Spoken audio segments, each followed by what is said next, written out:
This is Boxing Tickets NI in association with SB Sports and Chaco.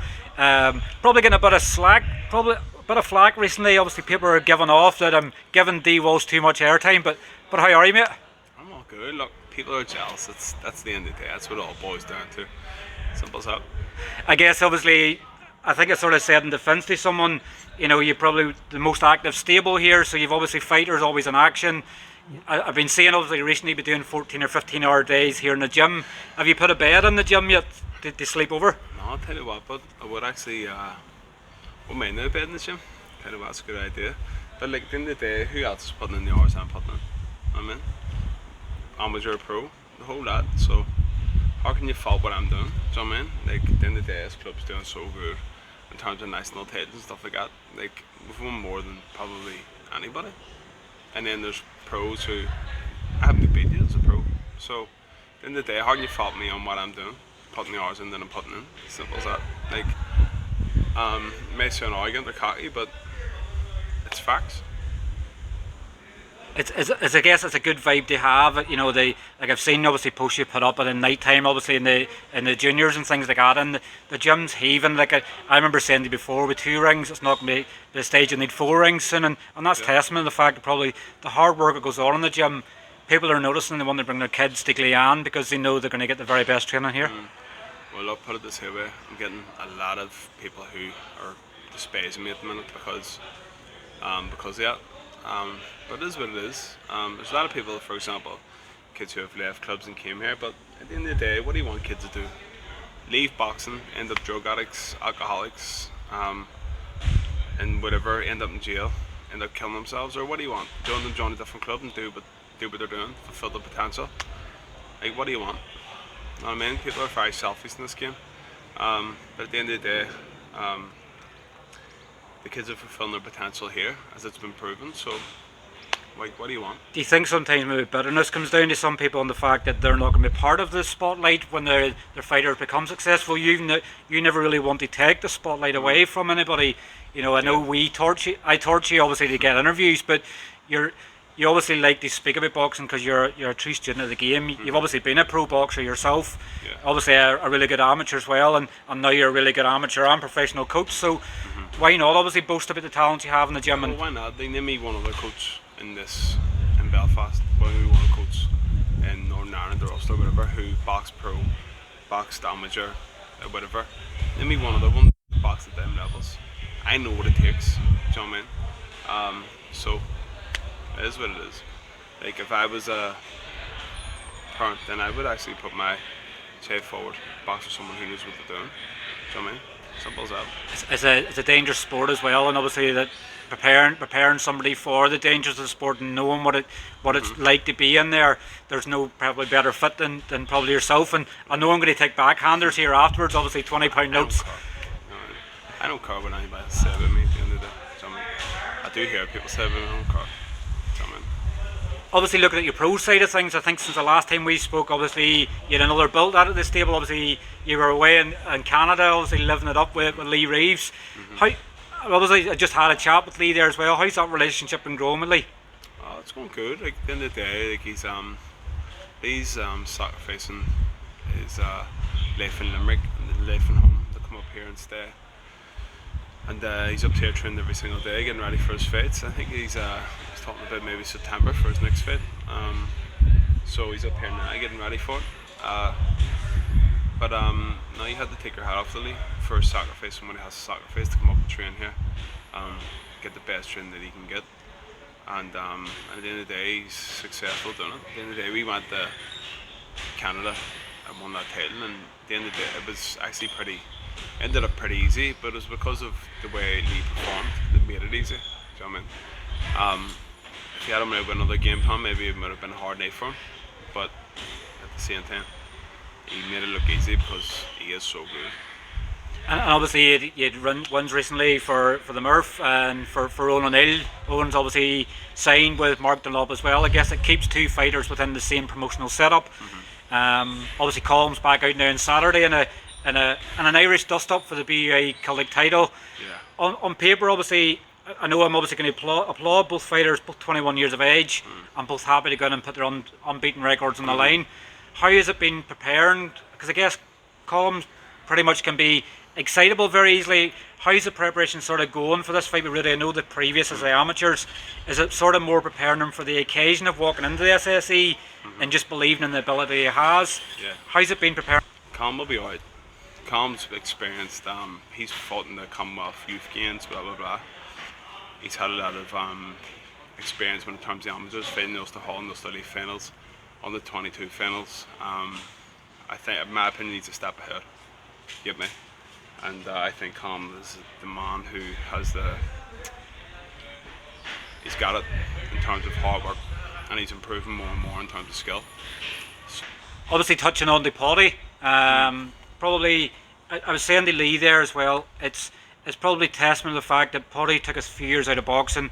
He's come back. He's obviously had to work hard to get in the positions he's in. And I was sort of saying, you know, when you face someone like Potty who can knock out with either hand, it's probably taken him now to gain his confidence to a level. He's obviously in a really tough matchup with Marco Perabin on paper on Saturday night. How's it been? Because obviously I know you've had him over in Manchester sparring Jose Burton. Probably I would say this has probably been Potty's best camp as well. He's been flying. Big time. See the people who Potty was sparring, in terms of his performance of sparring, in terms of his fitness. Potty's a true professional at the end of the day. Do you know what I mean? In terms of what he eats, how he trains, how he sleeps, stuff like that. There, he's got a perfect balance, and he's getting better and better as the years go on. Do you know what I mean? So I'm actually really looking forward to Potty's performance more than anything, because he's brilliant.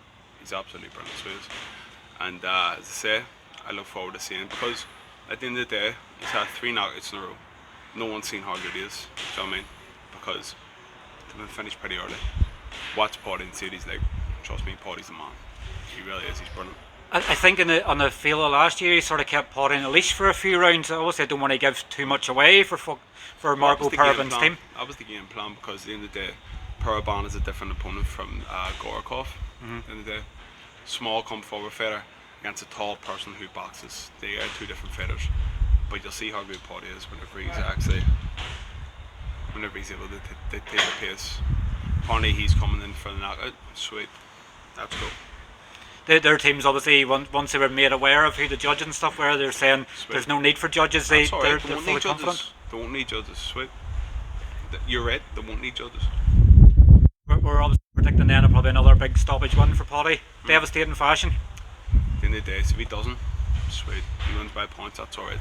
If he doesn't, if he gets a knockout earlier on, gets it later on, I don't care. So as long as he wins, I'm happy.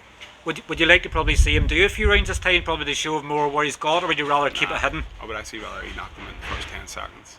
For my nerves, and plus to make sure that the people who's going to fight in the future don't really see how good Potty is, because they're not going to want to fight him. You're coming back to obviously the SSE arena. I think you made your debut. Was it your second fight? Obviously, third fight with Jared Healy, obviously on the SSE and the. No, it was King's Hall. King's Hall. My third fight was against Tommy Tolan in the SSE. And that was on the Fury Martin Rogan on the Rogan card. So I guess it's going to bring back good memories for you in the SSE. 100% that. I was had good memories there. I had my 5th pro fight there as well with on the card against Stephen Molotov on 22nd September 2012. So that was my 5th fight. But no, I have great memories of the SSE, and I'll have future great memories in the SSE. Future great memories in the SSE as well.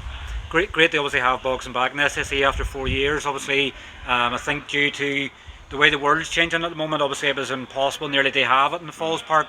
Would you prefer to have it? And obviously somewhere where you have great memories in the SSE, because it's a true fighting venue. No, I agree it is. It's a great venue, but at the same time, me and Potty from less than a mile away from the Falls Park. It's always great. Me and Potty would have gone to play football in the Falls Park when we were younger, as kids.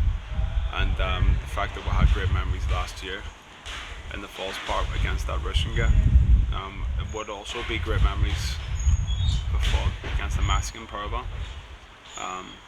Because we're from so close to it. We're probably from our great closest to the Falls Park, all the fighters. I mean, it's more or less our home, get me? But the Odyssey, Burnham, or the SSE, whatever you want to call it, 100% still Belfast at the end of the day, and all the greats have fought in it. So either or, SSE, Falls Park, it's going to be great memories either way. When you look at the card on Saturday night, it's stacked from top to bottom.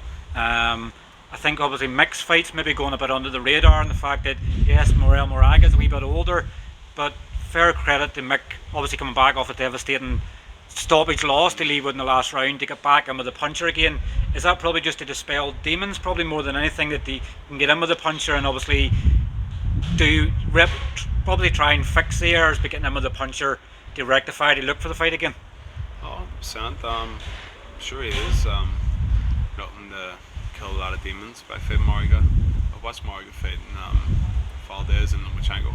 It's a good fighter, like, you know what I mean? Obviously, Lomachenko bothered him, but he gave Valdez a great fight. I mean, even though he gets stopped in the later rounds. But no, he's a good fighter, so he is. And no matter what, if he's old, young, he'll be walking you down. He's going to give you a hard night regardless. And they always say the power's the last thing to go as well, so he's going to be dangerous whilst he's in there as well.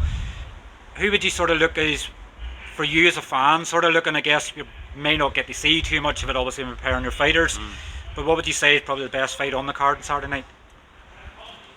Paddy against Powerbomb.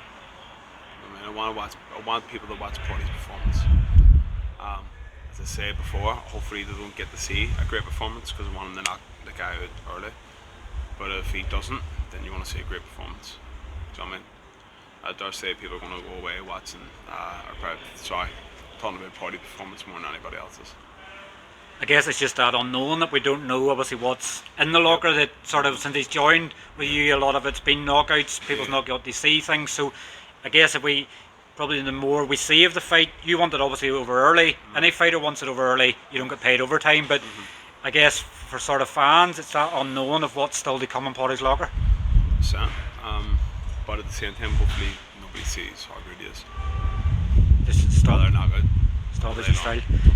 I think a lot of people's loving McKenna versus Jenkins, obviously, because it just seems it's going to be a bloody war. For you as a student of the game, does a sort of war like that sort of interest you, or? Nah, I think that the balance of everything, by the looks of things, Jenkins is done. Once he's from Canada, beat him, no problem. I see fans in the worm down, stop him later on. For you as a coach, if you obviously have a fighter like Tyrone McKenna that obviously likes to get into wars, is it probably a coach's worst nightmare when obviously someone gets into a toe-to-toe battle? Yeah, because at the end of the day, one shot can change everything, but at the same time, Tyrone McKenna's got a good chin. And he's a good stamina, so I'd fancy him to wear Jenkins down. I don't think Jenkins has the power to hurt Tyrone, to be totally honest with you. Do you know what I mean? So, I fancy Tyrone all day long. I guess it's obviously getting revenge as well for Paddy Gall. He was robbed in 2019. Paddy was robbed. Paddy was robbed at the end of the day. He had the guy get caught by Paddy's. I think it was a right cross. 100%. Do you know what I mean? It was a total robbery at the end of the day. So, I still love to see Tyrone beating him because of that. Obviously, I want to touch finally, and obviously your new favourite boxer in boxing. Tell us who your new favourite boxer is. Whittaker. Class. Best debut that I've ever seen in my life. Maybe Nazim Hamid or Lomachenko. Whittaker is definitely up our top three. I guess it's that sort of, it's what you'll obviously like, the style of obviously the I brash. understand it, you see. Most people don't understand that style. I do, and he done everything that I teach people. It was scary good. Do you know what I mean? Didn't even get touched.